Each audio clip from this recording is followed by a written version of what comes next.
Buat yang nanya judul nih, anime ini berjudul Lord Swaying, mengisahkan penguasa kawasan elang salju yaitu Swaying.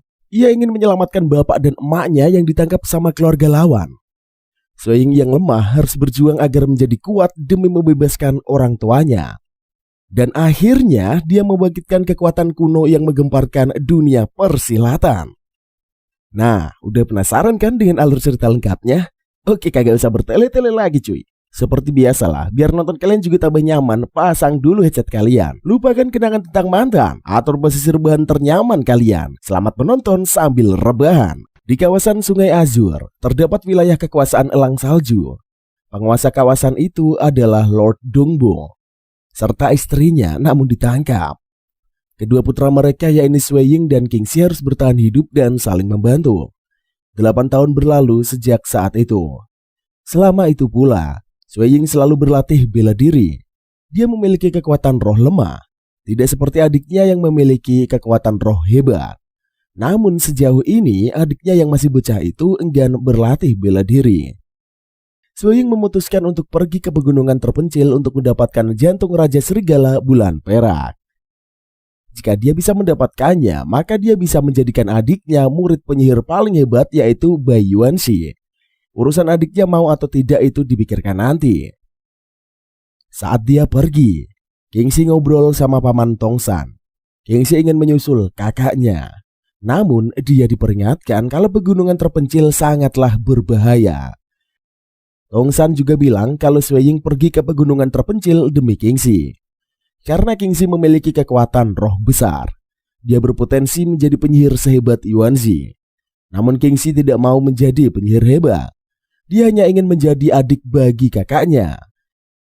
Sementara itu, Swaying dan paman Zhongling sudah sampai di kawasan pegunungan terpencil. Mereka menyusuri daerah yang penuh tumbukan salju itu. Saat itu juga, sekawanan serigala sisik hitam muncul. Swaying yang terkenal lemah dan tidak bisa apa-apa akhirnya membuktikan dirinya. Dia memunculkan senjatanya yaitu tombak salju. Secara mengejutkan dia bisa menghadapi para serigala ganas itu dan meminta paman Zhong agar tidak ikut campur.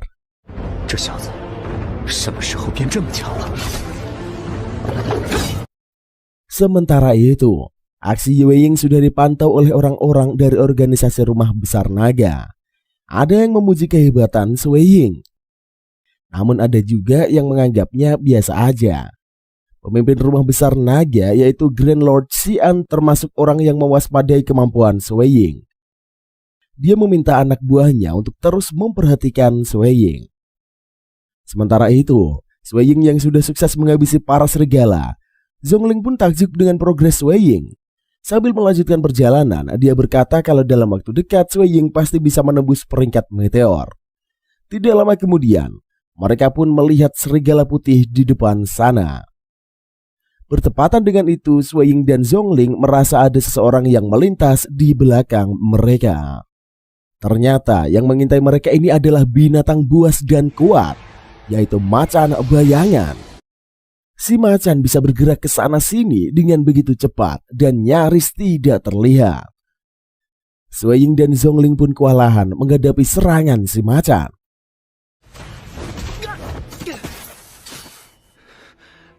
Namun anehnya si macan hanya menyerang Swaying. Karena Swaying memancing si macan menjauh agar Zhongling bisa selamat. Saat sudah jauh dari Zhongling, Swaying bertarung melawan si macan. Namun dia sudah terluka berkali-kali dan kewalahan. Dia mencoba tenang, karena ketenangannya berpengaruh pada duoki miliknya.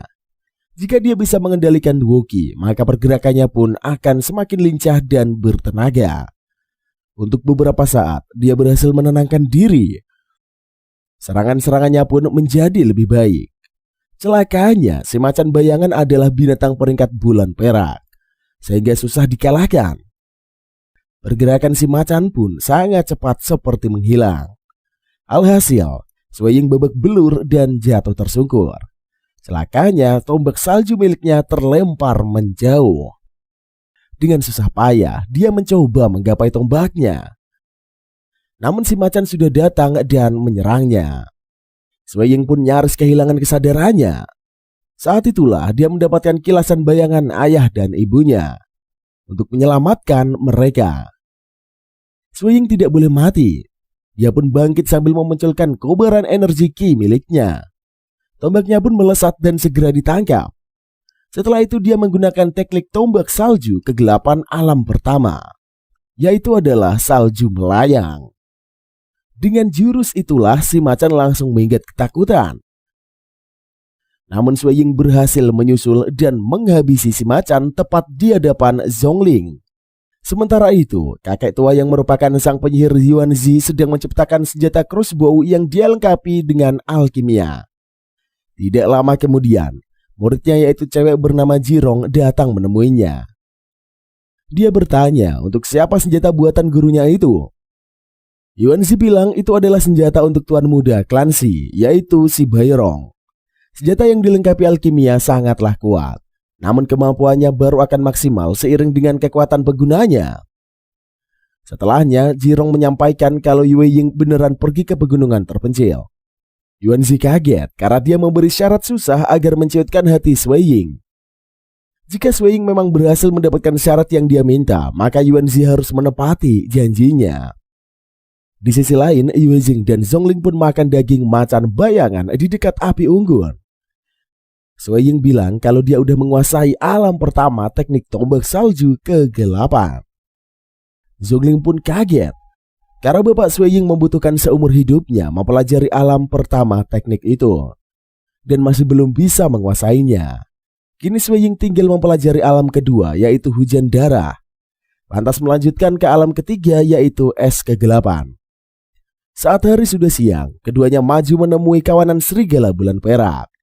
Zhongling menghadapi kawanan serigala bulan perak biasa, sementara Sui Ying maju melawan raja mereka. Setelah pertarungan cukup lama, Sui Ying berhasil menghabisi sang raja serigala. Para kawanan serigala langsung tenang saat melihat raja mereka dibunuh. Setelah itu Sui Ying mengajak pamannya pergi tanpa membantai semua serigala. Di perjalanan, Sui Ying membahas janji pamannya. Dulu Zhongling bilang kalau Sui Ying bisa bergabung dengan Black Iron Order dan rumah besar naga. Maka dia akan diberitahu alasan kenapa orang tuanya ditangkap. Zhongling pun membenarkannya. Namun dia berkata bahwa bergabung dengan Black Iron Order hanyalah langkah awal. Beberapa saat kemudian, sekumpulan bandit yang dipimpin oleh Gebin muncul. Mereka mengepung Sui Ying dan Zhongling. Namun Sui Ying tidak gentar. Dia pun siap menghadapi para bandit tersebut. Sui Ying maju dan melawan para bandit sendirian. Dia bisa mengatasi setiap serangan panah, bahkan terjangan dari seorang penyihir. Gebin pun terkejut mengetahui kemampuan Sui Ying. Saat itu juga dia mengenang apa yang terjadi 10 tahun yang lalu. Dulu Gebin dan para bandit melancarkan serangan besar-besaran ke kawasan Sungai Azur. Dia berani melakukannya karena Dong Bolei dan Mo Yang Yui, yaitu ayah dan ibu Sui Ying, mereka sedang tidak ada di sana. Bantuan datang dari Tong San dan beberapa prajurit lain. Karena dikeroyok, Gebin memutuskan untuk mundur. Sejak saat itulah Gebin selalu menyimpan dendam kepada orang-orang kawasan Sungai Azur. Setelah itu, dia melesat dan menghabisi Gebin dengan sekali serang. Orang-orang Black Iron Order dari rumah besar naga terkejut melihat kemampuan Sui Ying yang seseolah tidak memiliki batas. Grand Lord Xian datang dan meminta semua anggota Black Iron Order menyebarkan kabar kehebatan Sui Ying ke sepenjuru negeri. Sementara itu, Bai Yuanzi yang sedang berbicara dengan Kang Hai. Sepertinya Kang Hai ingin agar putrinya itu, yaitu Yu Yue, menjadi murid dari Bai Yuanzi. Namun permintaan itu auto ditolak. Saat mereka ingin beranjak, Jirong datang menemui gurunya dan menyebut nama Sui Ying. Kang Hai sekilas mendengar nama Sui Ying disebut, namun dia tetap melanjutkan langkahnya. Namun saat dia dan putrinya sampai di kereta kuda, Kang Hai memutuskan bahwa mereka sepertinya harus pergi ke Sungai Azur dan bertemu dengan Sui Ying. Ternyata Kang Hai dan orang tua Sui Ying adalah sahabat lama. Sui Ying dan Zhongling mendatangi markas Gebin. Di sana, semua bandit yang tersisa langsung bersujud di hadapan mereka berdua. Zhongling meminta semua hasil rampasan bandit dari kota yang dikembalikan. Saat itulah Sui-Ying merasa ada banyak sekali mata berwarna merah yang mengawasinya. Dia merinding dan mengucurkan keringat dingin. Zhongling bertanya tentang kondisinya, dan Sui-Ying segera mengajaknya pergi dari sana. Seperginya mereka, sosok raksasa misterius yang seperti batu muncul. Dia terkejut mengetahui bahwa Sui-Ying bisa merasakan kehadirannya. Di sisi lain, Kong Hai dan Yao Yue sudah sampai di istana elang salju yang ada di kawasan Sungai Azur. Kong Hai bertemu dengan Tong San, sementara Yong Yue bersama King Si. Tong San bertanya untuk apa Kong Hai ke sana. Kong Hai membahas kedekatannya dengan keluarga Dongbo. Namun Tong San menyangkalnya karena Kong Hai tidak membantu sama sekali saat konflik dengan klanmu dari kawasan Belvedere memansa. Kong Hai meminta maaf karena dia tidak mungkin menyinggung klanmu demi keberlangsungan bisnis. Tidak lama kemudian, Sui-Ying dan Zhong Yi datang ke sana. Setelah saling memberi salam, mereka pergi menemui King Si dan Yao Yue. King Si langsung memeluk abangnya karena udah kangen. Tidak lama kemudian, mereka diberitahu bahwa Bai Yuan datang berkunjung.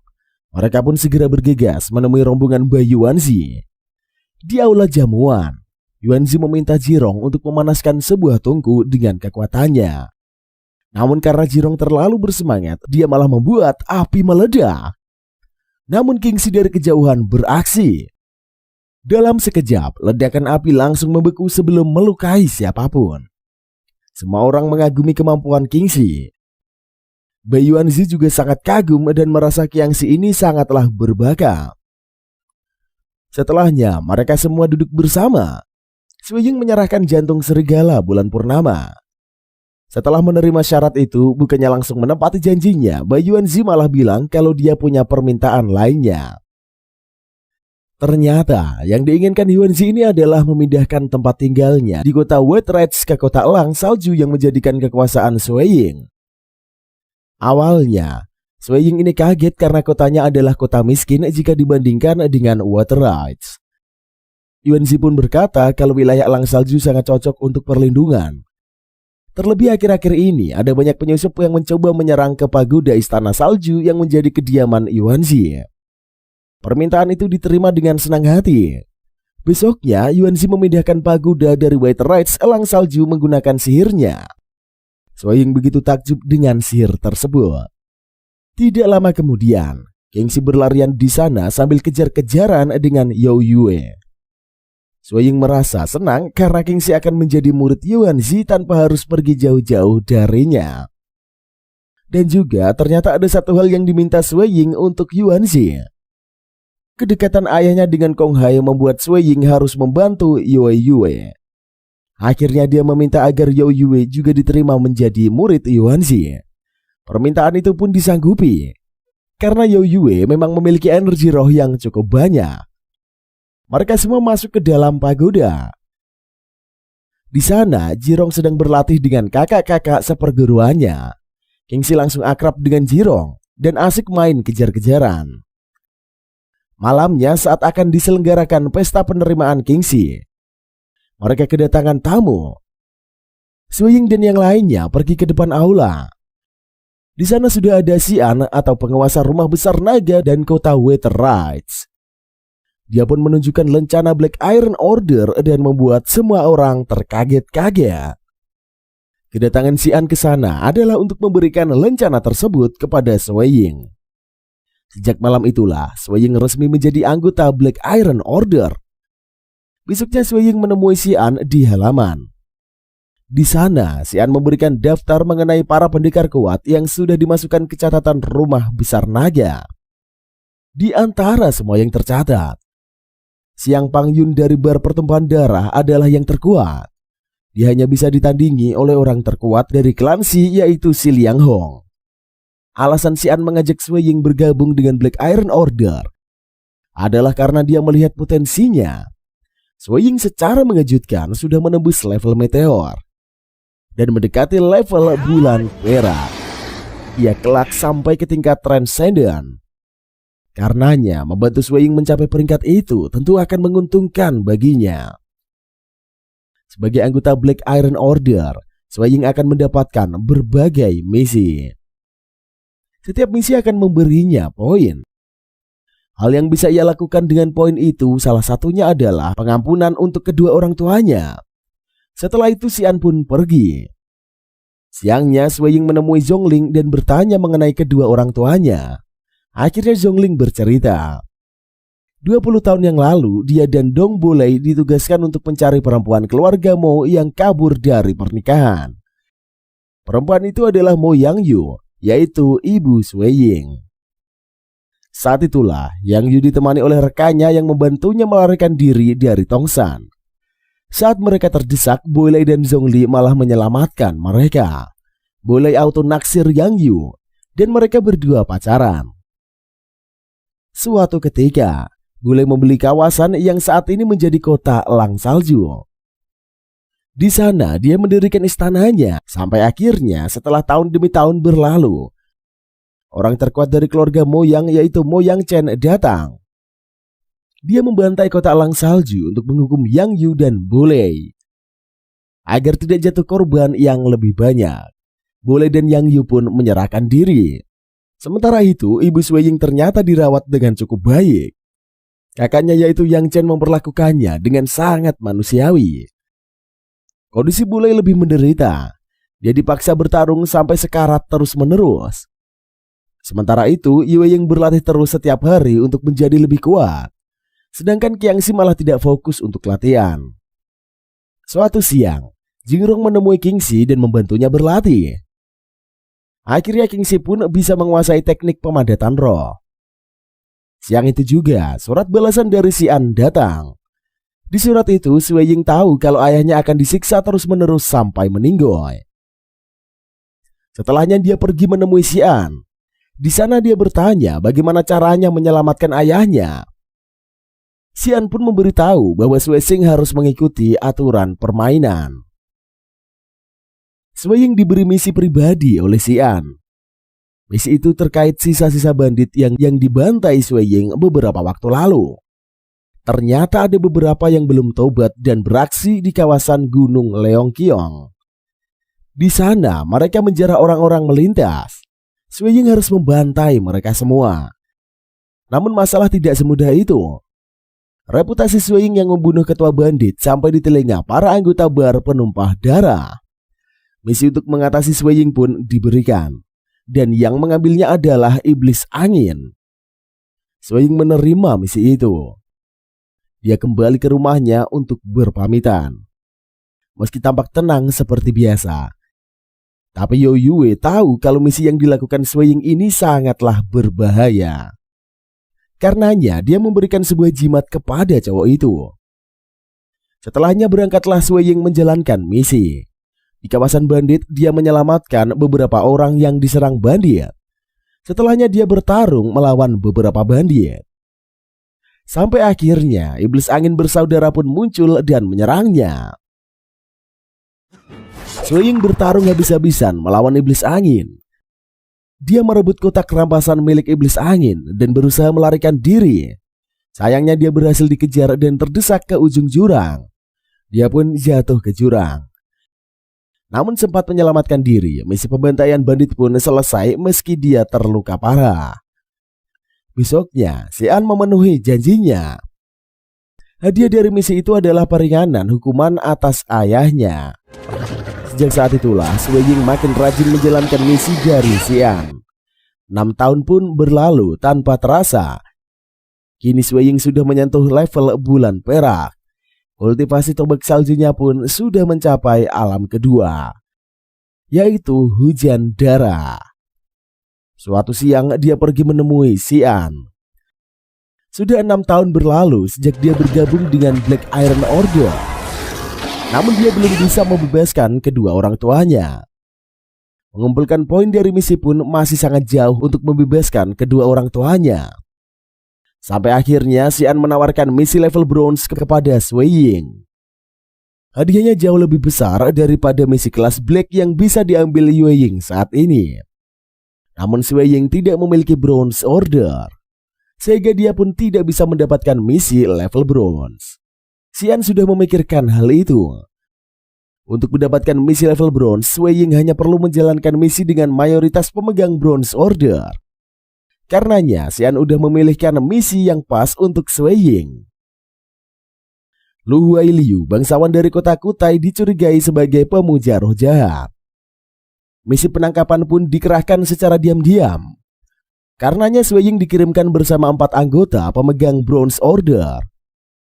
Mereka adalah Tang Xiong, Si Bairong, Liang Long, dan seorang murid ahli dari sekolah Chiang Feng yang identitasnya tidak bisa diberitahu secara detail. Perjalanan pun dimulai.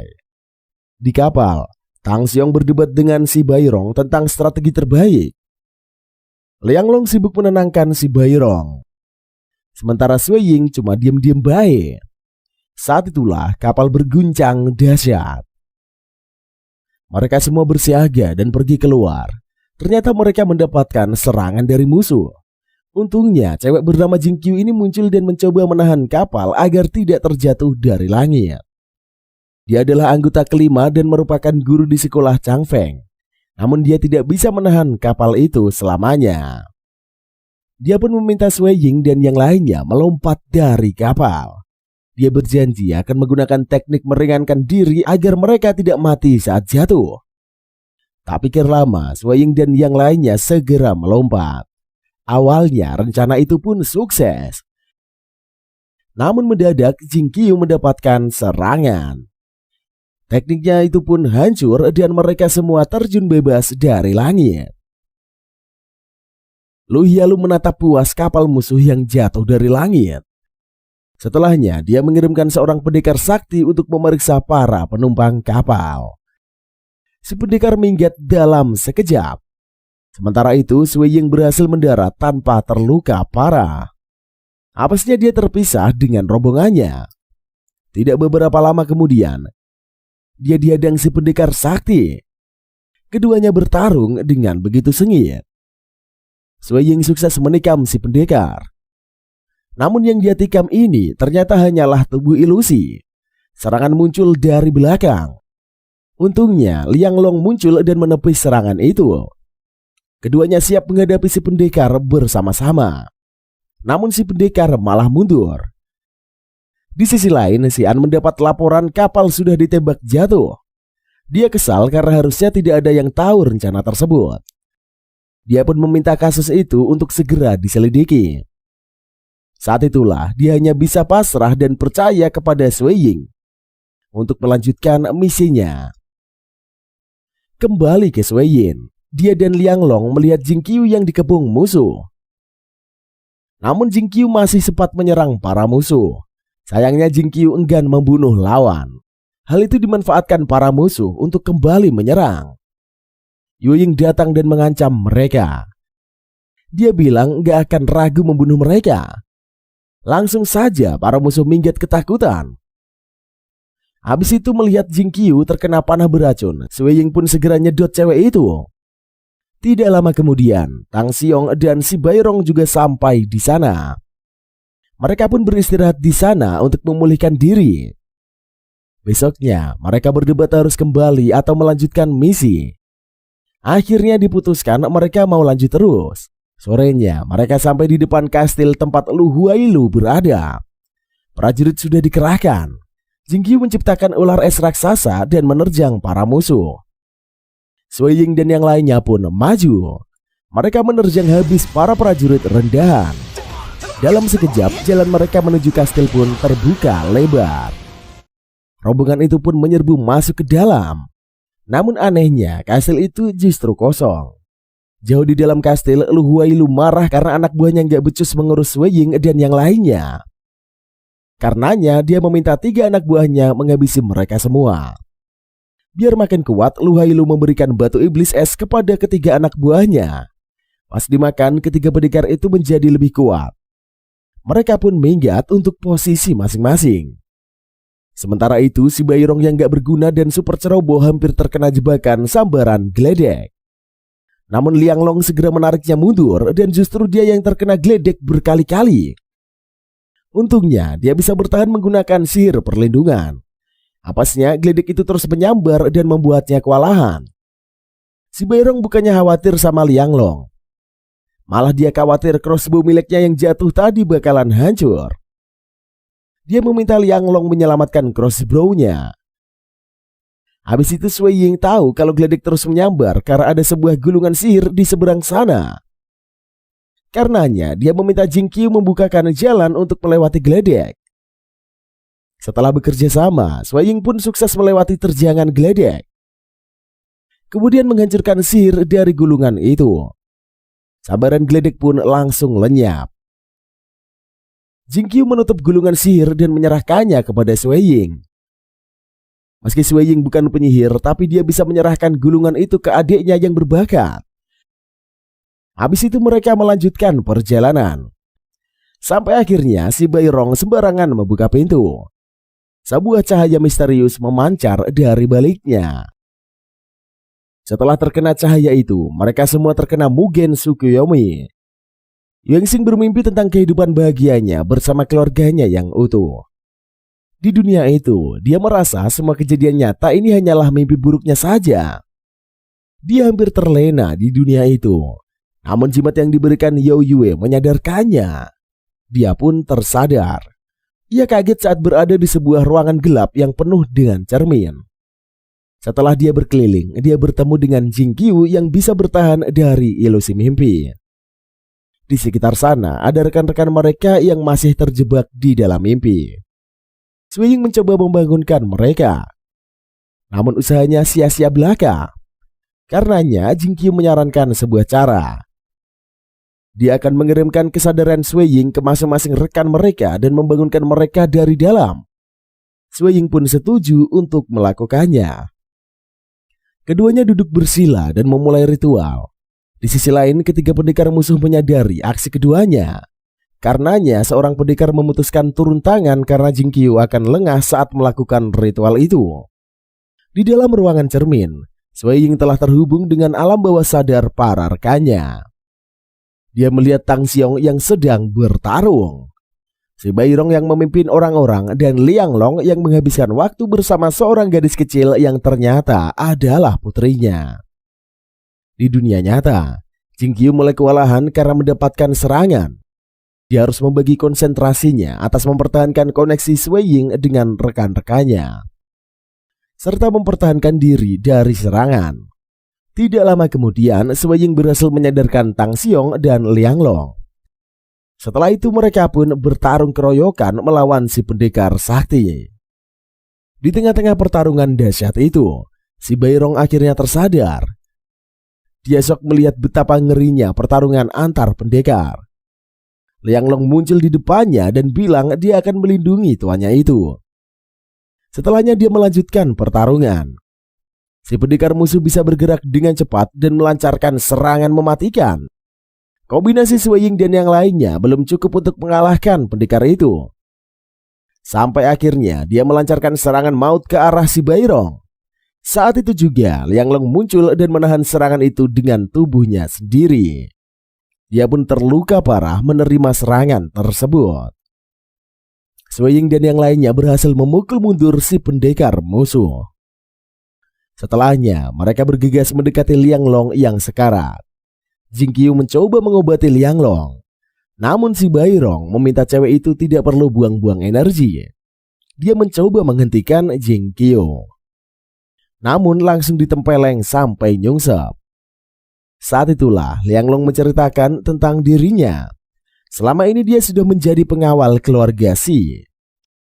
Dia melakukan pembantaian demi keluarga Si. Semua itu dia lakukan demi melindungi keluarganya.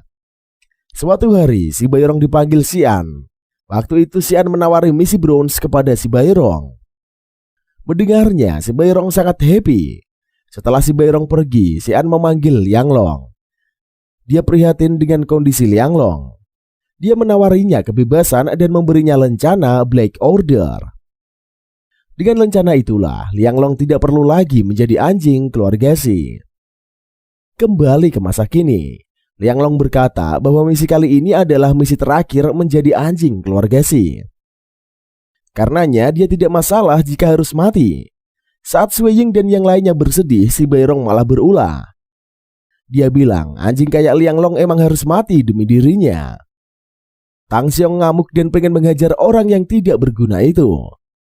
Tapi Sui Ying maju duluan dan menghajar si Bairong. Dia super jengkel dengan cowok yang gak berguna itu. Sui Ying gak peduli dengan ancaman si Bairong yang membawa-bawa keluarga si. Pas Sui Ying berpaling, si Bairong mengarahkan crossbow-nya. Namun Sui Ying melesat dan menikamkan tombak ke samping si Bairong. Hal itu auto membuat si Bairong merinding ketakutan. Setelahnya Sui Ying meninggalkannya dan bergabung ke rekan-rekannya yang lain. Mereka menuruni tangga dan akhirnya sampai di tempat ketiga pendekar musuh berada. Pertarungan penghabisan pun segera dimulai. 3 lawan 3 pun terjadi.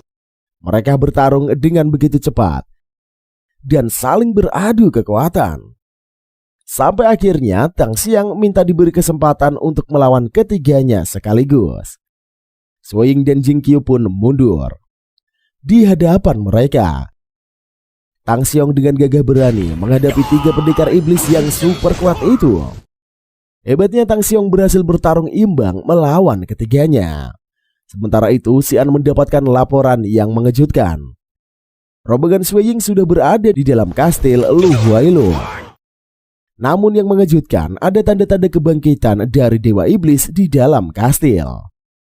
Tidak mau dunia gempar akibat Dewa Iblis, Xian segera mengerahkan bantuan untuk menyerbu kastil milik Lu Huailu tersebut. Kembali ke kastil, Tang Xiong masih bertarung sendirian. Namun mendadak pertarungan terhenti.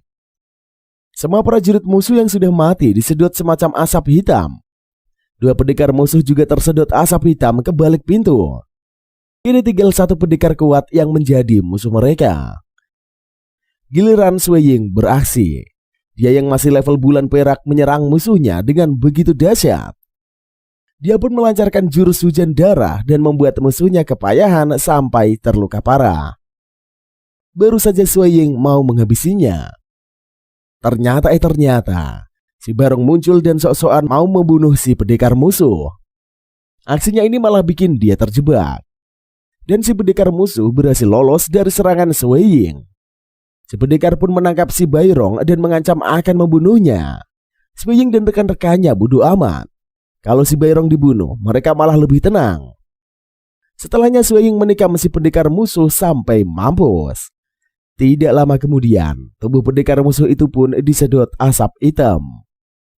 Rombongan Sui Ying menjebol gerbang raksasa di hadapan mereka. Di seberang gerbang, Lu Huailu sudah menunggu. Pertarungan langsung pun terjadi. Belum juga pertarungan berlangsung lama, sebuah gerbang misterius pun berdentau. Gelegar dahsyat membahana dan aura kelam bermunculan. Gerbang terbuka dan kapak raksasa menerjang keluar. Tidak lama kemudian, sosok Dewa Iblis yang sangat mengerikan pun muncul. Lu Huailu memperkenalkan identitas Dewa Iblis yang baru saja dibangkitkan tersebut ternyata adalah sosok Jenderal Altar Dewa Iblis. Dewa yang melayani Raja Dewa Iblis, sang ketria kapak darah yaitu Chou Fan. Ternyata Tang Xiong memiliki dendam kusumat terhadap Chou Fan. Dia pernah bertarung melawannya bersama dengan pasukan besar. Namun semua rekannya terbunuh dalam pembantaian tanpa ampun. Karenanya Tang Xiong maju seorang diri dan menyerang sang Dewa Iblis. Keduanya saling bacok. Adu tenaga pun terjadi. Dan terlihat bahwa Tang Xiong sebenarnya sangat kewalahan. Sampai akhirnya dia terhempas mundur akibat menerima serangan. Jing Qiu bergegas menahan tubuh Tang Xiong dengan es ciptaannya agar meredam luka yang dia derita. Di sisi lain, Kingxi sedang tidak fokus belajar. Dia mengkhawatirkan misi kakaknya yang sangat berbahaya karena berhubungan dengan roh jahat. Gurunya pun berkata kalau roh jahat sudah dikalahkan di masa lalu. Setelahnya dia menjelaskan mengenai beberapa sekte yang ada di sepenjuru negeri. Total terdapat 6 sekte, yaitu Kuil Air, Gunung Hitam Putih, Kota Awan, Istana Dewa Air, Kuil Bumi, dan Bar Penumpah Darah. Kuil Air dan Bar Penumpah Darah memuja 2 dewa yang berbeda. Kuil Air memuja Dewa Pencipta, sementara Bar Penumpah Darah memuja Dewa Kehancuran. Satu-satunya dewa yang sama kuatnya dengan kedua dewa itu adalah Dewa Iblis. Kembali ke pertarungan. Sui Xing dan Jing Qiu gantian yang bertarung melawan Dewa Iblis. Sementara itu, si Bairong malah minggat karena gak mau mutiar. Kombinasi serangan Sui Ying dan Jing Qiu pun sangat hebat. Namun keduanya masih tidak bisa menumbangkan sang kapak darah. Melihat keduanya bertarung dengan gagah berani, Tiang Xiong tidak mau berdiam diri. Meski masih terluka, dia nekat bangkit dan ingin segera melanjutkan pertarungan. Kembali ke Kingxi, dia diberitahu bahwa ada Dewa Iblis yang sangat ganas, yaitu sang kapak darah. Semua orang menjadi musuhnya pasti terbunuh dengan sadis. Selama ini hanya ada satu orang yang berhasil selamat dari pembantaiannya. Orang itu adalah pemilik gelar tembok utara kerajaan dan tidak lain dia adalah Tang Xiong. Sui Ying dan dua rekannya terus menyerang sang kapak darah. Namun sebaik apapun serangan kombinasi mereka, Dewa Iblis itu terlalu kuat untuk ditaklukkan. Sampai akhirnya mereka melancarkan serangan penyegel bersama. Es yang diciptakan Jing Qiu ini berhasil menahan tubuh sang kapak darah. Namun Tang Xiong berkata bahwa segel seperti itu tidak mungkin mampu menahan sang Dewa Iblis. Benar saja cuy. Dalam sekejap es itu pun langsung hancur berkeping-keping. Melihat kemampuan sang Dewa Iblis, si Bairong langsung bersujud dan bersiap mengabdikan hidupnya kepada Dewa Iblis itu. Sementara itu, Sui Ying dan yang lainnya tidak mau tunduk. Mereka bangkit dan terus melakukan perlawanan meski sia-sia. Sampai akhirnya sang Dewa Iblis mencekik Tang Xiong. Saat hendak membunuhnya, dia ingat tentang apa yang terjadi 12 tahun lalu. Di masa lalu, Tang Xiong kabur dengan tubuh terluka, sementara sang Dewa Iblis mengejarnya. Dia menangkap Tang Xiong, kemudian mencekiknya. Mengetahui sikap pengecut Tang Xiong, sang Dewa Iblis tertawa-tawa dan membiarkannya hidup. Kembali ke masa kini. Sang Dewa Iblis melepaskan cekikannya. Dia memberitahukan kebenaran dari kejadian di masa lalu. Tang Xiong bukannya bertarung gagah berani bersama ratusan rekannya, namun malah kabur saat semua temannya dibantai. Si Bairong menghina tindakan Tang Xiong itu dan terus-menerus mengejeknya. Sui Ying mendekati Tang Xiong yang tampak sangat menderita. Bagi Tang Xiong, apa yang dulu dia lakukan memanglah salah. Namun dia akan membalaskannya saat itu juga. Dia bangkit dan melangkah maju. Tubuhnya memunculkan kobaran api dan siap bertarung sampai mampus. Tang Xiong menerjang ke arah sang Dewa Iblis dan melakukan serangan peledakan diri. Tubuhnya terhempas ke belakang dan sekarat. Sementara sang Dewa Iblis terjatuh dengan tubuh yang terbakar. Dia ngamuk dan langsung bangkit. Sekali melesat, dia berhasil menangkap Sui Ying dan segera mencekiknya. Saat itulah dia terlempar ke alam bawah sadarnya. Di hadapannya ada sosok raksasa misterius yang berselimut api. Sosok itu menyapa Sui Ying dan berkata sudah lama sejak pertemuan pertama mereka. Sui Ying tidak ingat siapa sosok itu. Sampai akhirnya dia menelusuri kembali ingatannya. 12 tahun yang lalu, saat berburu dengan Zhongling, Sui Ying diserang serigala. Saat itulah dia bertemu dengan sosok itu di alam bawah sadarnya.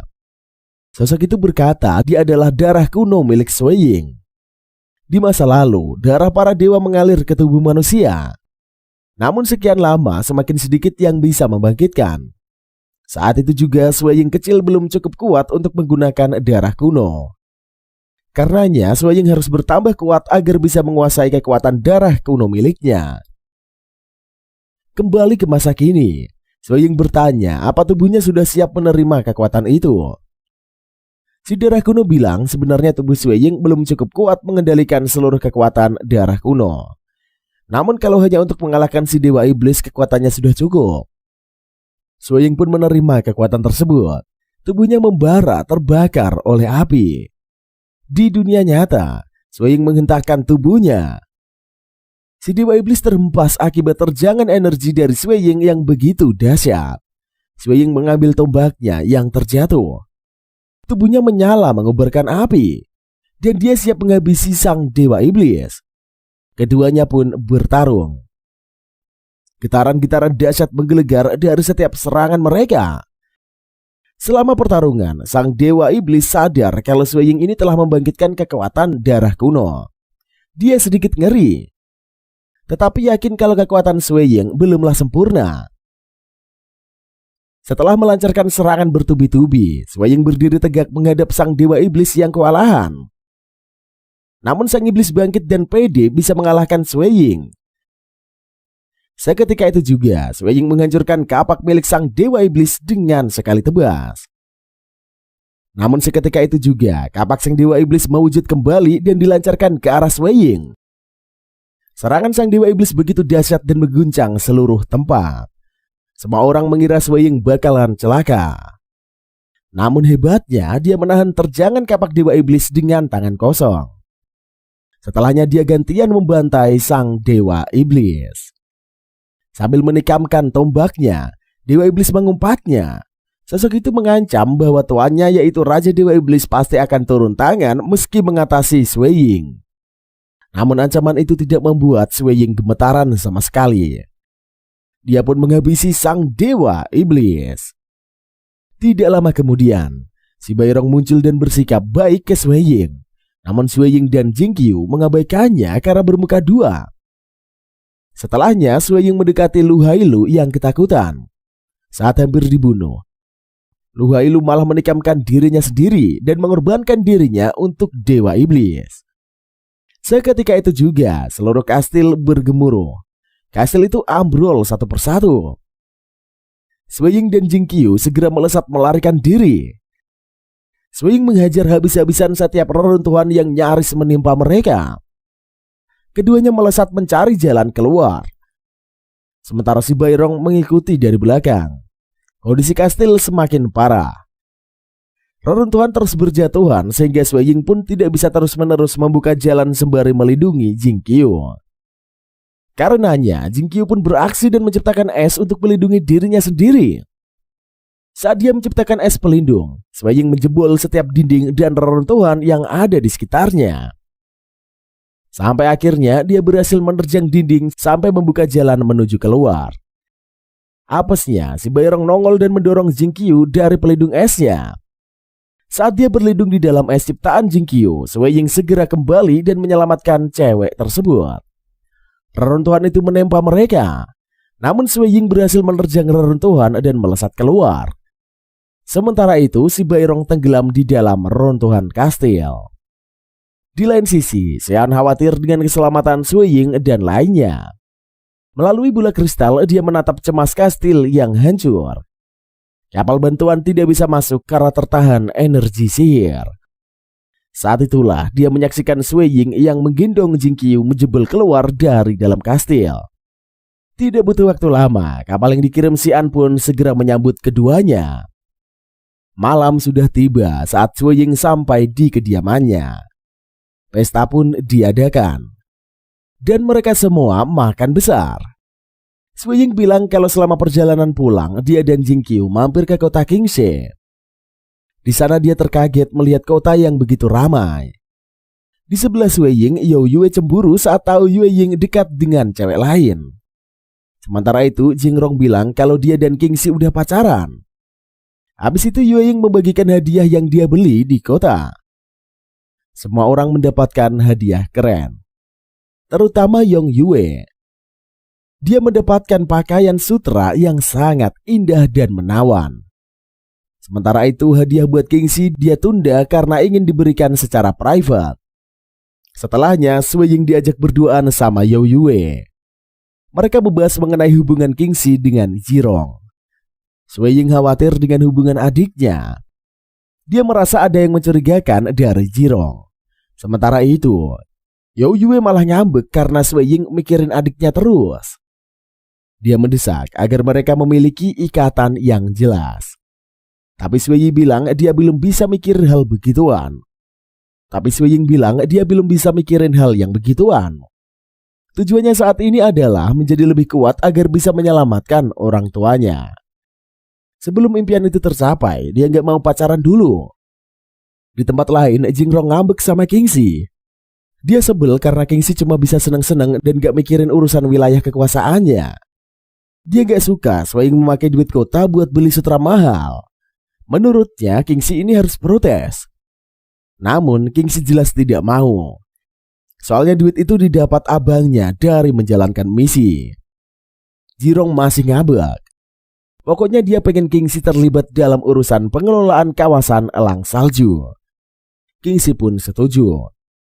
Kemudian cabut ingin menemui abangnya. Saat dia pergi, Jingrong pun mengungkapkan kalau dia sebenarnya berencana mengambil alih kekuasaan elang salju untuk keluarga Ji. Setelahnya, Kingxi menemui abangnya yang lagi bersama dengan Zhongling. Dia pun meminta izin buat mengelola urusan kota. Zhongling dan Sui Ying menerima usulan itu. Setelahnya Sui Ying memberikan hadiahnya. Ternyata dia membeli tongkat sihir super sakti dan makjos. Selain itu, Sui Ying juga memberikan gulungan mantra berisikan sihir geledek yang super kuat. Kingxi pun pergi dan sangat happy. Setelahnya Sui Ying meminta Zhongling untuk mengirim surat ke Xi'an. Dia ingin menyelidiki asal-usul keluarga Jingrong karena dia sangat curiga. Besoknya Xi'an menerima surat itu. Anak buahnya berkata kalau saat menyelidiki Lu Huailu, dia tahu kalau keluarga Ji ternyata memiliki hubungan dengan Lu Huailu. Setelahnya Xi'an pun meminta agar Jingrong diselidiki. Sementara itu, Sui Ying gak sengaja mendengar obrolan You Yue dengan bapaknya. Mereka lagi ngobrolin tentang Si Chen yang naksir You Yue. Ternyata You Yue ini juga kagum sama Si Chen. Dia juga komen kalau Yue Ying ini cuma mikirin cara meningkatkan ilmu bela dirinya saja. Mendengarnya Yue Ying pun patah hati dan minggat. Padahal You Yue melanjutkan bahwa satu-satunya kelemahan Yi Chen ini adalah karena dia bukan Sui Ying. Bapaknya You Yue memintanya jangan goblok dan bucin. Pernikahannya itu hanyalah keuntungan untuk bisnis. Kalau Yue Ying tidak memikirkan pernikahan, ada Si Chen yang siap nikah, maka harus pergi dari sana secepat mungkin. Sementara itu, Sui Ying lagi galau karena kata-kata You Yue. Dia pun membuang jimat pemberiannya dan fokus untuk nyelamatin kedua orang tuanya saja. Habis itu Zhongling pun datang dan bilang kalau You Yue dan bapaknya mau pergi. Yue Ying bodoh amat dan gak mau nemuin mereka. Habis itu surat dari Xi'an pun datang. Saat membaca isinya, dia pun langsung panik dan bergegas mencari adiknya. Ternyata adiknya lagi pacaran sama Jingrong di kota Yisui. Mendadak, Sui Ying pun mendapatkan kabar buruk soal adiknya. Di kota Yisui, Kingxi mendapatkan masalah. Beberapa waktu kemudian, Kingxi dan Jingrong pun sampai di hadapan Yue Xing. Kingxi segera meminta maaf karena dia berbuat hal yang buruk. Yue Ying memintanya segera kembali ke kamar dan istirahat. Sementara itu Jingrong dimintai pergi kembali ke pagoda sihir. Setelahnya Yue Ying bertanya kepada anak buahnya tentang apa yang terjadi. Pas di kota ada segerombolan mas-mas tengil berulah. Sepertinya mereka anak bangsawan entah dari mana. Salah satu dari mereka Cui Hui godain Jingrong. Awalnya Kingxi mau pergi dengan damai karena gak mau bikin abangnya itu kerepotan. Jingrong malah ngompor-ngomporin. Akhirnya Kingxi pun mau gelut. Pertarungan terjadi. Pengawal Kingxi bertarung dengan geng Cui Hui. Terdesak, Kingxi menggunakan gulungan sihir geledek. Serangan itu membuat beberapa lawan termasuk Cui Hui innalillahi. Sui Ying kesal karena Jingrong berulah. Setelahnya dia menunjukkan surat dari Xi'an kepada Tongshan. Di surat itu disebutkan kalau keluarga Ji ternyata berasal dari sekte iblis. Masih belum jelas apakah Jingrong terlibat sekte itu apa enggak. Sementara itu, Cui Jinpeng bapaknya Cui Hin ngamuk anaknya dibunuh. Dia pun pengen balas dendam secara langsung ke Sui Ying dan kawasan elang salju. Cui Jinpeng pergi ke bar penumpah darah karena ingin membuat permintaan. Dia ingin agar Yue Ying dan seluruh penghuni elang salju dibantai. Namun dengan hadiah yang dia tawarkan tidaklah cukup. Masalahnya Yue Ying sudah diakui kehebatannya.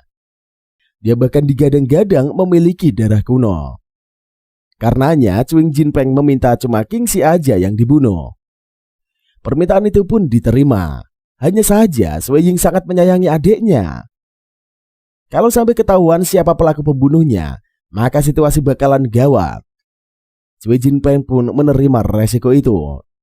Kabar mengenai Cui Jinpeng yang menyewa pembunuh pun sampai di telinga Xian.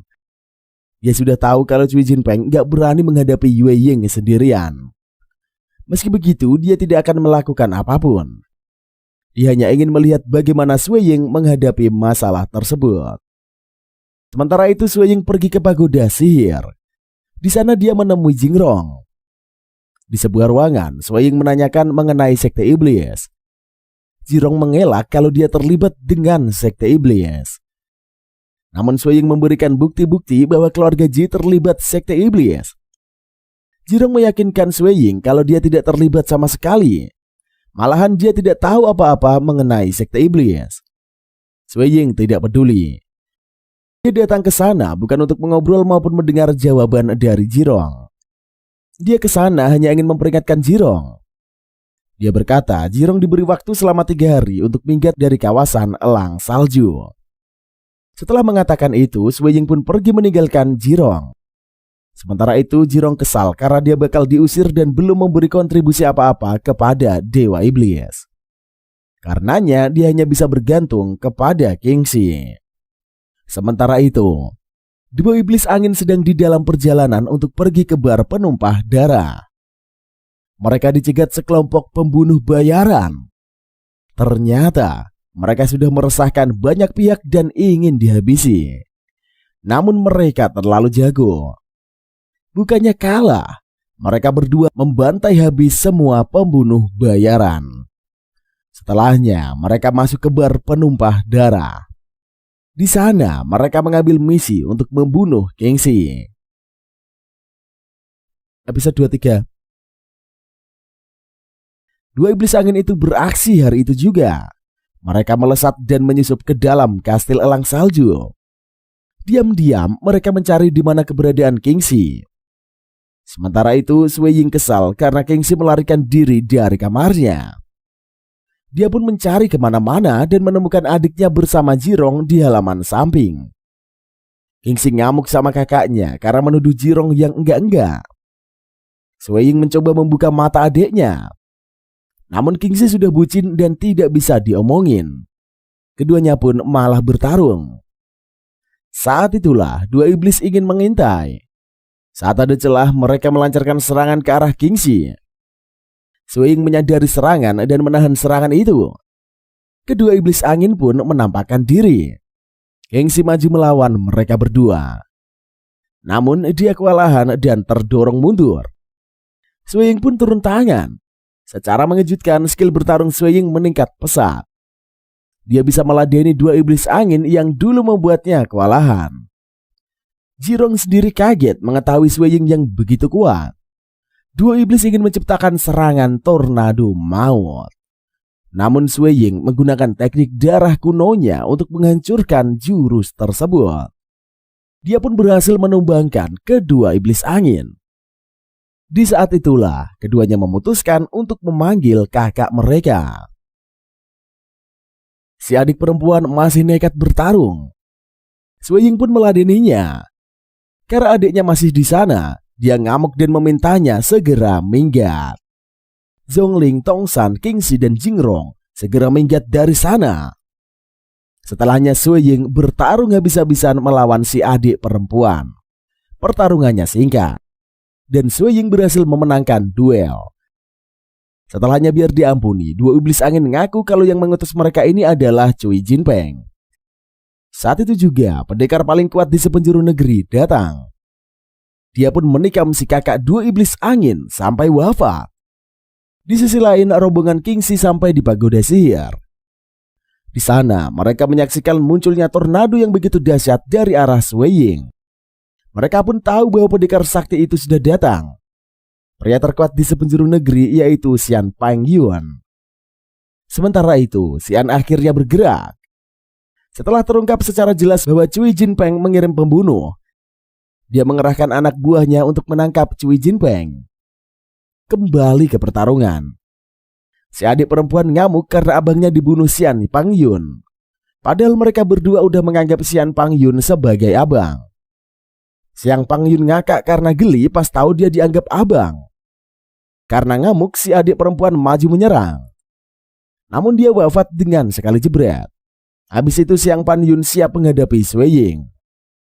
Dia kesana bukan karena misi ataupun apapun terkait Kingxi. Dia hanya ingin gelut melawan Sui Ying. Keduanya pun menghimpun tenaga dan siap untuk saling pukul.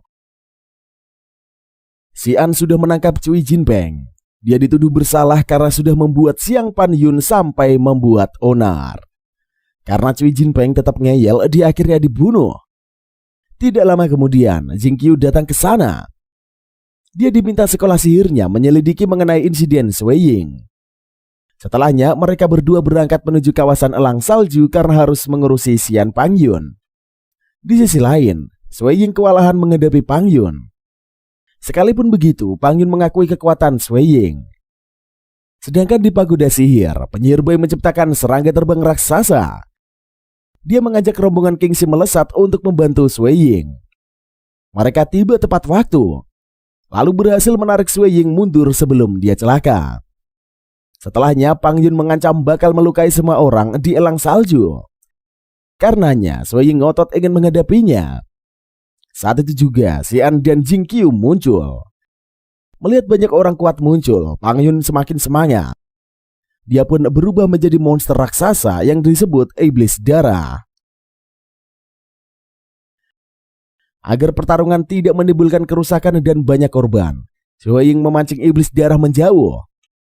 Dia melesat dan menggiring monster itu ke kawasan tebing angin hitam. Di sana, dia bertarung melawan Iblis Darah dengan sekuat tenaga. Sementara itu, Xian dan rombongannya mengikuti dari udara. Mereka menyaksikan Sui Ying yang nekat bertarung melawan monster mengerikan itu. Bawah, Sui Ying memancing Iblis Darah ke ujung tebing yang dipenuhi angin ribut. Saat itulah dia mengaktifkan darah kuno. Di sana dia diuntungkan karena Iblis Darah tidak bisa terbang akibat angin begitu ribut. Keduanya pun bertarung seimbang. Perlahan-lahan Sui Ying mendorong Iblis Darah ke arah jurang angin. Namun mendadak Iblis Darah menjerat Sui Ying dengan sihirnya, lalu menyedot darah kunonya. Sui Ying kembali ke mode normal dan babak belur. Dia pingsan. Sementara Jing Qiu dan lainnya segera melindunginya. Di alam bawah sadarnya, Sui Ying bertemu sosok darah kuno lagi. Di sana dia mendapatkan pencerahan mengenai kekuatan yang sesungguhnya. Sui Ying bangkit dengan kekuatan baru. Dia pun menghajar Iblis Darah sampai ambyar. Dengan terjangan terakhir, Iblis Darah jatuh ke jurang angin. Celakanya, dia menarik Sui Ying dengan sihirnya. Dan keduanya pun jatuh ke dalam jurang mematikan itu. Dan filmnya pun usai sampai di sini cuy. Donghua yang satu ini beneran penuh aksi yang super makjos. Meski ceritanya sedikit kurang greget, tapi seenggaknya visual dan aksi pertarungannya makjos banget. Memanjakan mata lah pokoknya. Dengan jumlah episode yang tergolong banyak ini untuk musim pertamanya yaitu 26 episode, ceritanya malah nggak fokus dan kemana-mana.